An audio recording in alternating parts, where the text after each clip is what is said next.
Hello, everyone. Thanks for having me on here. Well, as Priscilla had put it across, yes, I'm a practicing doctor, a psychiatrist, geriatrician, and I run NAIMISHA, which is exclusively for elders. And I'm here today to talk briefly about the need to practice emotional first aid. And I believe this is what will navigate us and help us thrive in these uncertain situations, right? Now, I'm sure you'll all agree with me when I say that this COVID pandemic is an unprecedented, disconcerting time for every one of us. With things being shut down, we don't know when things are going to open up. We don't know how long it's going to last. We need to worry about the health of all the people we care about. Initially, the early reports when started to come in about coronavirus started filtering towards the late 2019. We did not give much attention to it. Not the doctors, not the people. It was only into the early 2020s, March, that the majority of the world population sat up. We started to feel disgust about this. And we felt that the anxieties started creeping into about the situation. And the chorus grew louder. And almost every one of us, I'm sure, had the same thought. Will I get it? Should I avoid seeing people? Should I not see elderly relatives? Because the whole thing about elders are more susceptible to it. So should I keep my elders away? Should I stockpile on essentials? A lot of people did stockpile, went on this huge binge of stockpiling. Now, this pandemic is indeed fueling a fear and anxiety around the world. And sadly, as much as we would like to believe, our minds and our feelings, they're not trustworthy friends that we thought they were. No, our minds are absolutely moody friends that we have. They're very supportive when the going is good, and they're absolutely unpleasant in the next minute. And we have to remember that this is the experience which we get, the anxiety and the fear, and we should benefit to remember if both fear and anxiety have a similar kind of psychological response, right? But they are two different things. Now, fear, if I might quickly explain, is a response to a specific and an imminent danger, while anxiety is response to a very vague, a future threat.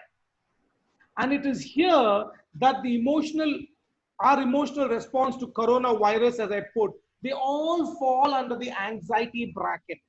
Now, for many of us, this threat is still uncertain. After so many months, it's still uncertain. It's like an impending cyclone, a storm of what ifs, which is hovering above our head. We don't know if we are going to be exposed to the virus or not. We don't know if you already are. If you are exposed, we do not know if you're going to get the symptoms. If you get the symptoms, we do not know if you're going to recover from them quickly. How long are we going to be isolated? And unfortunately, it's these anxieties that feed on the what ifs, and they fill in with much more unknown and terrifying worst case scenarios that increases our constant stress. Anxiety, by definition, as a psychologist or a psychiatrist, we say that it is a psychological overreaction that can boast uncertain, unlikely, and potentially manageable threats and make it look as if they're incredibly certain and absolutely unmanageable. And sadly, that is not all. This anxiety alone does not keep us in a state of stress. Anxiety fuels in us the feeling of helplessness, powerless. We are overwhelmed and we are often feel paralyzed, which in turn increases our vulnerability and makes us sad and less often to take any action. And this point where anxiety makes us not able to take action lies the absolute control. And this is where the key to manage our anxiety is we need to take control. These in these uncertain times, we need to act to restore the very feeling that the anxiety is diminishing, like control, empowerment. We must shut off our fight and flight response, regain a more realistic assessment of the actual threat, and use our emotional, intellectual capacity. I'm sure all of us have that to deal with the state of stress more effectively. And when we are overwhelmed with such feelings, which come in with an unknown sense of what if is going to happen, we need to start considering adopting self-care strategies. But sadly, all of us, we doctors included, psychiatrists, psychologists included, we give more importance to the physical body than the psychological health. Now that needs to stop. I am not in any way saying physical health is not important, but we have to catch our unhealthy psychological habits and change them. And one of the most unhealthiest of the psychological habits, which I would say, is rumination. To ruminate means to chew over like the what ifs, think about the upsetting events, and that becomes a habit. We sit and becomes a very costly one because we sit and we spend so much time focused on upsetting and negative thoughts that we're actually putting ourselves at a definitive risk of anxiety, panic, anger. So having said all this, we need to learn to navigate through this pandemic with courage, hope, empathy. What I would like to say is we must take care of our emotional health, and it's very important. And they will manage our stress. But how do we do this? Very simple.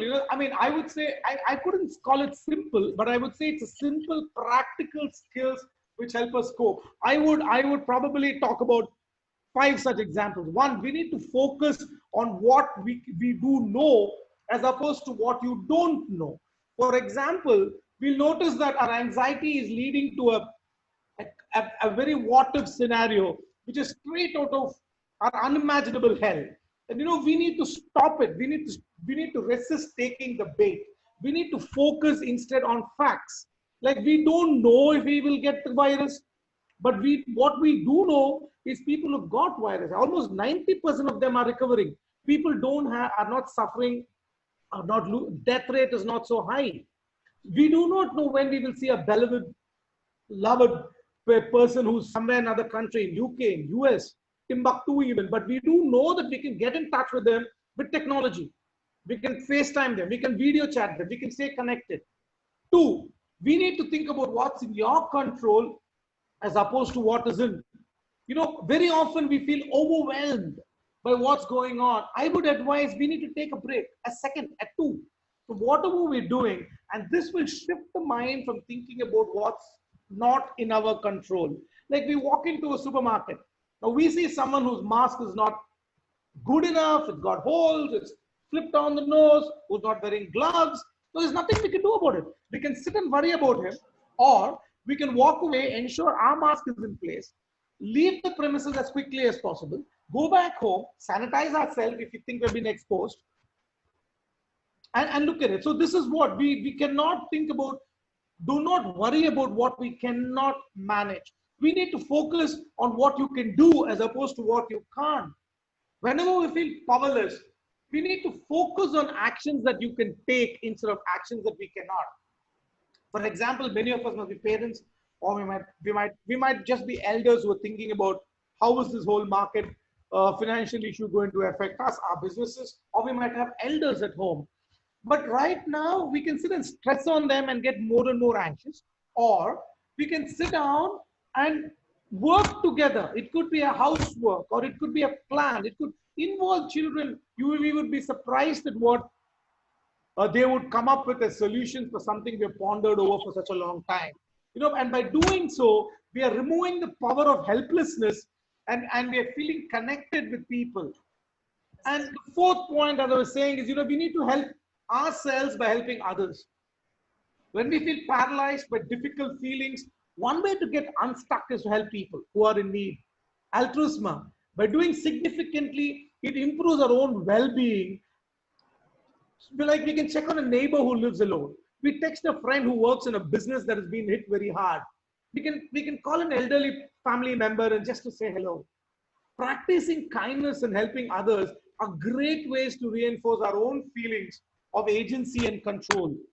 An important feeling that we should use this during stress and potential self-isolation, as we call it.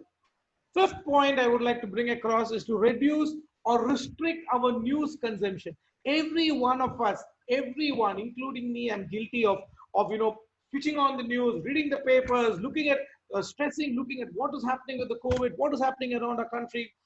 deciding, and this information leads to more stress. We need to balance the time, keep ourselves informed. Yes, that's not, but we should not become overwhelmed by what we are trying to go in through social media. If social media is bombarding us with these things, ignore it, mute the conversation. We need to try to focus on normal activities as much as possible. We need to give our mind and bodies as much opportunities as possible to de-stress and recover, which means we need to take a break from stress-inducing activities. Do read it, do look at news, but keep it at specific hours at the time of the day, and rest of it, leave it. Sixth and lastly, I would say we need to maintain our perspective. Right now, it can be hard for any of us, psychologists included, to see the light at the end of the tunnel. But this emergency situation, it will resolve eventually. We don't know. It could be tomorrow. It could be weeks, years. Optimism.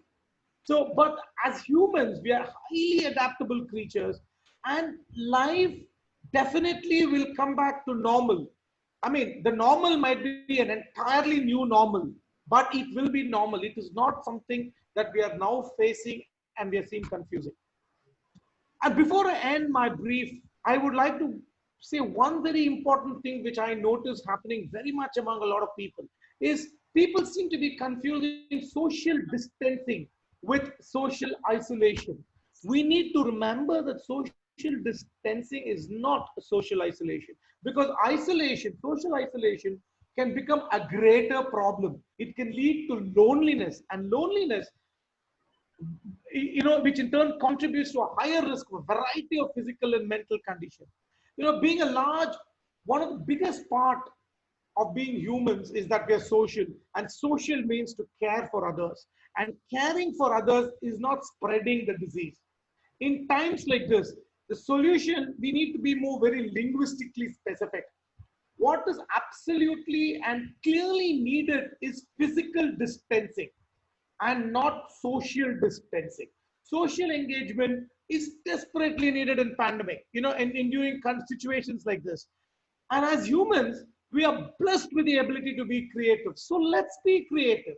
We have technology, we have advanced so much in technology. So let us use this technology the whole day if we must, but to distance ourselves, to keep ourselves socially active. I think I've just very quickly talked about it. I don't know if I went too fast, but I hope I was able to explain what I was trying to say in a gist. You did. Yeah. All right. Dr. Vivek, I've had a couple of questions for you, but let me shoot out one question that is very important for the society as such. As world, we are definitely being challenged right now. And so, do you feel we are helpless? No, we're not. I definitely feel we're not helpless. We probably have lost the plot a little bit, but we can take control. We can take steps. We need to actively manage our emotional health when we are stressed or de-stressed. One of the way, as I said, one of the way we can do is we can communicate with our loved ones. We can stay connected with them. And once we do, we'll notice that we will emerge from this crisis having gained something of a greater value. Something, a true challenge can bestow. We will have an increased resilience, we'll have understanding, and most important, an increased set of empathy. And that, I think, would put us in the not helpless but absolutely empowered category.